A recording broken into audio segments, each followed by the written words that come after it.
کس نے بچیوں کو گھنگرو پہنائے؟ یہودیوں نے آ کر، میں طوائفوں کے بازار بھی جاتا ہوں اللہ کے فضل سے، ان بچیوں کی کہانی سن کے میرا کلیجہ پھٹ جاتا۔ یہ طوائف بن گئی اور نچانے والا ویسے کا ویسا صحابی رہا، جس نے گھنگرو پہنائے، جس نے اس کی عزت سے، اس کی عزت کو پیسوں پہ خریدا، وہ تو ویسے کا ویسا صاحب ہے۔ اور جو بک گئی، اپنی غربت کی ماری ہوئی، وہ طوائف بن گئی۔ کس نے ان کو طوائف بنایا ہے؟ کس نے انہیں گھنگرو پہنائے؟ ڈیفنس والوں نے نہیں پہنائے، کراچی، ملتان، لاہور والوں نے نہیں پہنائے، کس نے پہنائے ہیں؟ تمہارے اندر حیا ہوتا تو کسی غریب کی بیٹی کو گھنگرو نہ باندھنے پڑتے، مالدار سخی ہوتے تو کسی غریب کی بچی کی عزت نیلام نہ ہوتی۔ بنی اسرائیل میں ایک نوجوان تھا، کفل اس کا نام تھا، میرے نبی نے قصہ سنا ہے ترمذی میں۔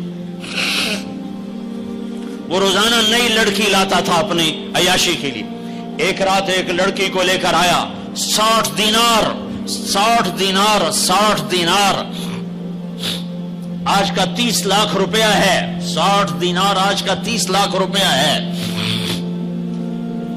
ایک رات کا جب کمرے میں آیا تو وہ لڑکی بیٹھی رو رہی تھی، تو کفل نے کہا کیوں رو رہی ہو؟ میں زبردستی تو نہیں لایا۔ تو اس لڑکی نے کہا کفل میں عزت دار ہوں، میری عزت نیلام ہوئی ہے فقر کی وجہ سے، میں عزت دار ہوں، میری عزت آج نیلام ہوئی ہے فقر کی وجہ سے۔ جب مالدار لوگ غریبوں پہ خرچ نہیں کرتے، گاڑیوں کے ماڈل بدلتے ہیں، ہر سال نئے پروجیکٹ لگاتے ہیں، تو پھر غریبوں کی بیٹیاں نیلام ہو جاتی ہیں۔ کسی کو بٹھا دو، نون لیگ آ جائے، کاف لیگ آ جائے، یہ نہیں، اوپر سے فیصلے آئیں گے۔ وہ آئیں گے جب میں اور آپ اللہ سے صلح کریں گے۔ تو کفل رونے لگا، آنکھوں میں آنسو آ گئے، کہا بہن جس عزت کے ساتھ آئی تھی اسی عزت کے ساتھ واپس چلی جا، اور میں بڑا کتا انسان ہوں، میں تیرے آنسوں کے طفیل توبہ کرتا ہوں، یا میرے لیے بخشش کی دعا کر دے۔ اور کفل کو نہیں پتا ہونے والا کیا ہے آگے۔ وہ لڑکی گھر پہنچی، پیچھے کفل بیٹھا بیٹھا مر گیا۔ جس حال میں یہ زندگی گزار رہا تھا، کل اس کی میت کو کندھا دینے کوئی نہ تھا، غسل دینے کوئی نہ تھا، دفن کرنے کوئی نہ تھا۔ یہ ایسی غلط زندگی والا تھا۔ واہ اے میرے رب، دیکھ رہا ہے تو سن رہا، اور ہم تو محمد مصطفیٰ کے امتی بیٹھے، یہ تو موسیٰ علیہ السلام کا امتی ہے، اور ہم تو محمد مصطفیٰ کے امتی بیٹھے ہوئے ہیں۔ میرے رب کاش اپنے اللہ کو بھی کہیں ڈھونڈتے، کہیں اس کے حبیب کی پیاری زندگی ڈھونڈتے۔ ماؤں کو بخار چڑھا ہوا ہے، کتنے اے آئے، کتنے بی آئے، کتنے سی آئے۔ تاجروں کو بخار چڑھا ہوا ہے، اس سال پروجیکٹ مکمل ہوگا کہ نہیں ہوگا، اگلا کب شروع ہوگا۔ میرے رب نے اگلے دن جب صبح ہوئی اور لوگ اٹھے تو انہوں نے دیکھا تو کفل کے دروازے پر لکھا ہوا تھا بڑا نورانی چمکتا ہوا، ان اللہ قد غفر للکفل، اے لوگو اللہ نے کفل کو معاف کر دیا ہے۔ اس لکھنے کا کیا مطلب تھا کہ جاؤ کندھا دو، جاؤ غسل دو، جاؤ قبر میں اتارو، ہم نے معاف کر دیا۔ اور یہ تو اللہ کے نبی کی امت ہے۔ اگر اپنے مسائل کا حل کرنا ہے تو قرآن میں ڈھونڈو، ان ھذا القرآن یہدی للتی ہی اقوم، قرآن میں ڈھونڈو۔ وَنُنَزِّلُ مِنَ الْقُرْآنِ مَا هُوَ شِفَاء، قرآن میں ڈھونڈو۔ احکمت آیاتہ ثم فصلت من لدن حکیم خبیر، قرآن میں ڈھونڈو۔ وتمت کلمۃ ربک صدقا وعدلا لا مبدل لکلماتہ، قرآن میں ڈھونڈو۔ انہ لقول فصل وما هو بالہزل، یہ میرے رب کا کلام ہے، پیغام ہے۔ آؤ اپنا ہاتھ چھڑا کر اللہ کے حبیب کے ہاتھوں میں دے دو. میرے رب نے اعلان کیا یا سود چھوڑ دو یا میں اور میرا رسول تمہارے خلاف اعلان جنگ کریں گے. اور بڑی آسانی سے کہہ دیتے ہیں سود کے بغیر پھر تجارت کیسے چلے گی؟ یا اللہ کو راضی کر لو یا تجارت چلا. اللہ کا قرآن بھی جھوٹا، اللہ بھی جھوٹا، اللہ کا نبی بھی جھوٹا. چلے گی تجارت ہرس و ہوس چھوڑ دو، چلے گی تجارت جھوٹ چھوڑ دو، چلے گی تجارت لالچ چھوڑ دو، چلے گی تجارت طمع چھوڑ دو، چلے گی تجارت ہوس چھوڑ دو.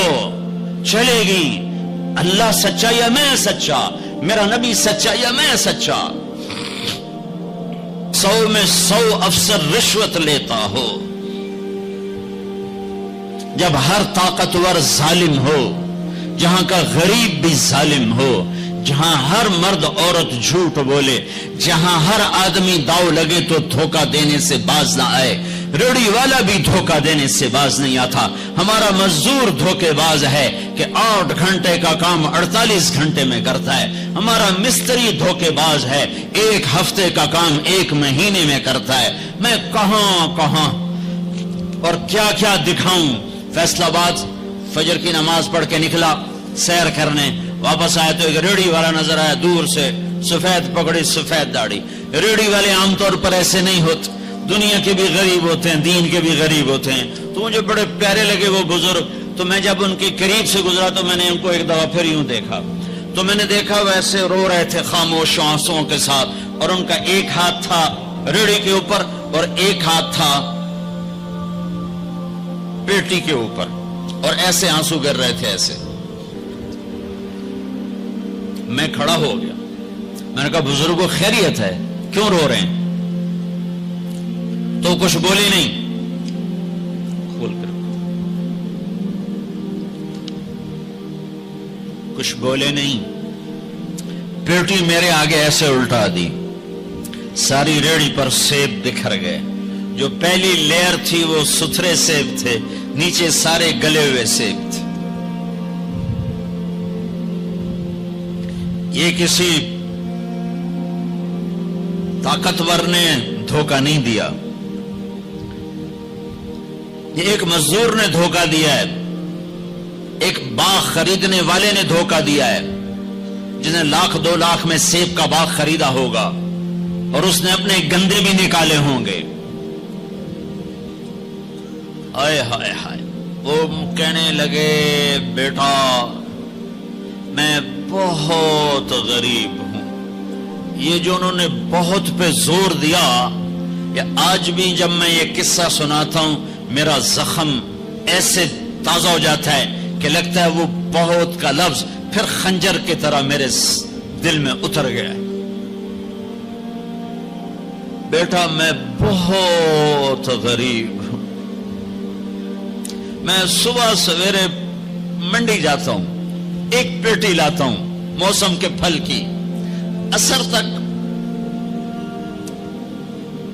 وہ بک جاتی، پھر میں اپنے بچوں کے لیے تازہ آٹا لے کے آج کسی میرے بچوں کی روٹی مجھ سے چھین لی.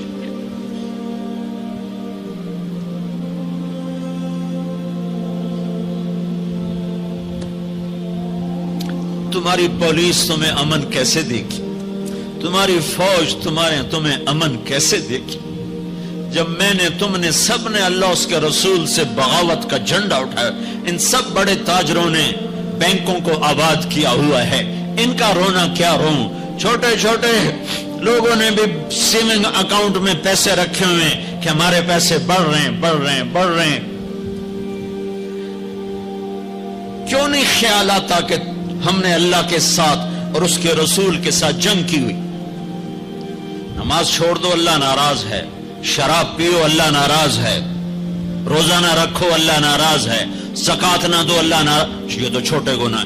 کافر مشرک اللہ ناراض ہے، لیکن اس دھرتی پر صرف ایک گناہ ہے. اللہ کے واسطے میری سنو. عقیل نے بڑے بڑے لوگ بھی بلائے ہوں گے، اللہ کے واسطے میری بات سنو، میری فریاد سن. میں کوئی پیشہ ور خطیب نہیں ہوں، میں عقیل کے پیسوں پہ یہاں نہیں آیا ہوں. میری سنو،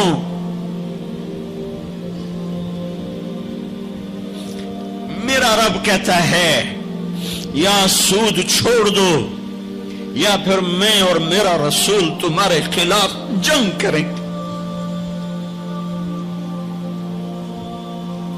جس کے پاس 4 پیسے زیادہ آتے وہ بینک بنا کے بیٹھ جاتا، بینک خرید لے۔ پہلے اللہ سے صلح تو کرو۔ کہتے ہو چوریاں ہیں، ڈاکے ہیں، وہ بھی ہمارے اپنے ہیں، واللہ میں ان کے لیے دعا کرتا ہوں، بد دعا نہیں کرتا ہوں، دعا کرتا ہوں، چونکہ اگر یہ اس حال میں مر گئے تو بڑی خوفناک جہنم میں جائیں گے، اور یہ میرے نبی کے امتی ہیں، نہ انہیں اللہ کے نبی کا دیدار نصیب ہوگا نہ اللہ کا دیدار نصیب ہوگا، اور جہنم کی آگ اس سے الگ ہے۔ یا تو اللہ کی جہنم کو جا کے پانی سے بجھا دو، قصہ ہی مکا دو، اور اللہ کی جنت کو آگ لگا دو، جزا سزا کا تصور مٹا دو، اور اتنے طاقتور بن جاؤ کہ آج تم لوگوں کی گردنیں اتارتے ہو تو کل جب ملک الموت تمہاری روح کھینچنے کے لیے آئے تو اس کو بھی کلاشنکوف مار دینا اور اس کے بھی سامنے کھڑے ہو کے دکھا دینا، یا اتنی طاقت پیدا کرو کہ جب تمہیں اٹھا کے قبر میں لے جا رہے ہوں تو جانے سے انکار کر دینا، اڑ جانا، میں نہیں جانتا لال و زور، یا منکر نکیر سے ٹکر لے کے دکھاؤ، یا اللہ کے سامنے قیامت کے دن اڑ کے دکھاؤ، یا یہ کرتوت کر کے میرے نبی کا سامنا کر کے ہم کیسی امت ہیں جس کے لاڈلوں کے سر ذبح کٹ گئے۔ ارے بکرے کو ذبح کرتے ہوئے بھی رحم آ جاتا ہے۔ اپنی قربانی کے جانور کے سر پہ کھڑا ہونا مستحب ہے، میں نہیں کھڑا ہو سکتا، مجھے میرا دل گھبرانے لگتا ہے۔ اور پیچھے مڑ کے دیکھو 61 ہجری میں حسین کا سر گلا کاٹا جا رہا ہے، ذبح کیا جا رہا ہے بکرے کی طرح، اس کے معصوم عبداللہ کو ذبح کیا جا رہا ہے، اس کے علی کو ذبح کیا جا رہا ہے، اے حسن کے قاسم کو ذبح کیا جا رہا ہے، اور حسین کا کٹا سر ابن زیاد کے سامنے وہ منہ پہ چھڑیاں مار رہا ہے، اور ابو برزہ اسلمی کھڑے ہو کے فرماتے ہیں بدبخت یہ چھڑی ان ہونٹوں سے ہٹ، میں نے ان ہونٹوں پہ نبی کے ہونٹوں کو لگتے دیکھا، ان ہونٹوں کے بوسے لیے، اس لیے کہ وہ جانتے تھے کہ جنت بھی ہے جہنم بھی ہے۔ آؤ آج مل کے اللہ کی دوزخ کو بجھا دیں اور اللہ کی جنت کو آگ لگا دیں، اور منکر نکیر اور اسرائیل کو بھی کلاشنکوف سے اڑا دیں، پھر جاؤ جو مرضی عزتیں لوٹو، قتل کرو، بندے اٹھاؤ، سود کھاؤ، نوکروں کو مارو، نوکروں کو گالیاں دو۔ ہر گھر میں نوکر بے عزت نہیں ہو رہے، ہر گھر میں نوکرانیاں بے عزت نہیں ہو رہی۔ بیگم سے چائے کی پیالی نہیں پورا سیٹ ٹوٹ جائے تو صرف اتنا کہتے اوہ سیٹ ٹوٹ گیا، اور نوکرانی سے پیالی ٹوٹ جائے تو اس کی عزت اتار کر اس کے ہاتھ میں پکڑا دی جاتی ہے۔ اپنے ہاتھوں سے گاڑی لگ جائے تو بس اوہ گاڑی لگ گئی، ڈرائیور کے ہاتھوں گاڑی لگ جائے تو اس کی عزت اس کے ہاتھ میں پکڑا دی جاتی۔ کیا یہ ظلم ہر گھر میں نہیں ہو رہا؟ ملازم کو وقت کے تنخواہ نہیں دیتے، کیا یہ ظلم ہر گھر میں نہیں ہو رہا؟ 2-2 لاکھ کا سوٹ پہن کر 35 لاکھ کی گھڑی پہنتے ہیں، اور غریب کا اپنا نوکر آ جائے میرا بچہ بیمار ہے پیسے دے دیں، تمہیں پتہ آج کل بڑا مندہ ہے، کوئی پیسے ہیں کوئی نہیں۔ کیا یہ نہیں ہو رہا؟ جب یہ ہو رہا ہے تو پھر پہلے میں اپنے آپ کو اور آپ کو خطاب کر کے کہتا ہوں آؤ مل کر توبہ کریں، آؤ اللہ کے دربار میں توبہ کریں، اللہ سے صلح کریں، اعلان جنگ اللہ سے، اور کہتے ہو حکومت والوں سے امن لاؤ، یہ امن لا سکتے ہیں؟ ہمارے جیسے کمزور ہیں۔ پولیس امن لا سکتی؟ سارے پاکستان کی پولیس 6-7 لاکھ 8 لاکھ 10 لاکھ، سارے پاکستان کی فوج 7-8 لاکھ، یہ کیا کر سکتے ہیں؟ ہاں اسے بلاؤ جو سوتا نہیں، اسے بلاؤ جو اونگتا نہیں، اسے بلاؤ جو ڈرتا نہیں، اسے بلاؤ جو دبتا نہیں، اسے بلاؤ جو گھبراتا نہیں، اسے بلاؤ جس کے لشکر کی حد نہیں، جس کی ذات کی حد نہیں، جس کی طاقت کی حد نہیں، جس کے خزانوں کی حد نہیں، جس کی قوت کی حد نہیں، جس کے ملک کی حد نہیں، جس کی شاہی کی حد نہیں، جس کی کبریائی کی حد نہیں، جس کی عظمت کی حد نہیں، جس کی ہیبت کی حد نہیں، جس کے لشکروں کی حد نہیں، جس کی جاہ و جلال کو زوال نہیں، جس کی ذات کو موت نہیں، جس کی ذات کو حاجت ضرورت نہیں۔ وہ کون ہے؟ وہ کون ہے؟ وہ اللہ ہے۔ وہ کون ہے؟ وہ رحمان ہے۔ وہ کون ہے؟ وہ رحیم ہے۔ وہ کون ہے؟ وہ الملک القدوس ہے۔ وہ کون ہے؟ وہ السلام المؤمن المہیمن ہے۔ وہ کون ہے؟ وہ العزیز الجبار المتکبر۔ وہ کون ہے؟ وہ ہے جو تمہاری شارخ سے زیادہ قریب ہے، اور اسی کو ہم ننگے ہوئے کھڑے ہیں۔